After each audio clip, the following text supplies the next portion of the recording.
What a great time of the year. These are my ever-bearing strawberries.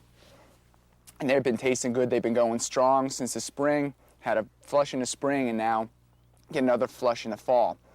What I'm going to talk to you today is about strawberries, and we're actually going to head over here to my Juneberry strawberries, which are done, but they're sending out runners. And I have an empty bed that I'm trying to fill out because I got these plants from a friend. So let's head over here.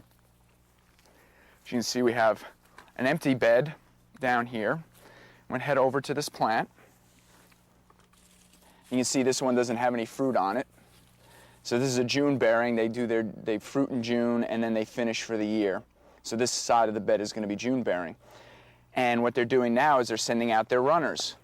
And it's kind of like a little umbilical cord that the strawberry sends out to send out new plants. Now you want to space your strawberry plants about a foot apart, and you don't want them any closer. So as you're filling out a bed, it's a good idea to place them where you want them. I mean, Mother Nature usually takes care of things, and as you can see, we'll look what Mother Nature's up to already. You can already see the roots starting on this plantlet. So I'm going to show you an easy trick to train them, and the easy trick has to do with paper clips. So what you do is you take a paper clip and you leave one end bent and you straighten out the rest. Now we're going to use this to hold down the plant where we want it. So suppose we wanted it a little bit further over here, and we take our pin and there you go, and it's held in. You can see, holding it right down, the roots are in good contact, the wind's not going to blow it, and the tension in here isn't going to move it around. So what I'll do is I'll continue to do this each year until I fill out this bed, and probably take about another 2 years, because this next year will eventually will get big enough and send out its own runners. So what's going to happen, there's going to come a point when the bed's going to be full in this area, and I'm going to want to put some plants in areas that they're not, or I may want to give them to friends just like they were given to me. So what we can do is we can actually pot them up using the same technique.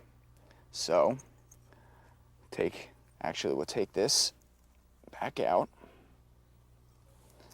and use any kind of container, plastic or clay is fine, and we'll fill it up with some soil. Get pretty close to the top on this because you don't want to bend it too much as it's going in. And then what you can do is you can kind of set that in so that it doesn't shift on you. And then what we'll do is the same technique using our straightened out paper clip. And it happens to be too long, so we'll just bend that up and hold that down. And now, give it some water.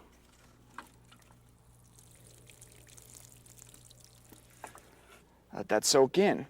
And now what'll happen, probably, it'll take about, give it a month. I would give it till, right now we're in September, October. Before the frosts come, you want to bring it somewhere and shelter it or sink the pot into the ground. That's another thing we can do.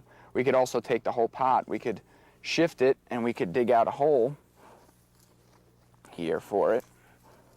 And this way we can leave it all the way through the winter. And if you're going to leave it out here, I wouldn't use a clay pot. I'd probably use a plastic pot and bury it in. And now it's protected from the roots are protected from the frost. And next spring, you can cut this off. Just trim it off. You just cut it off right here. Separate it from the mother plant, now that it has its own root system.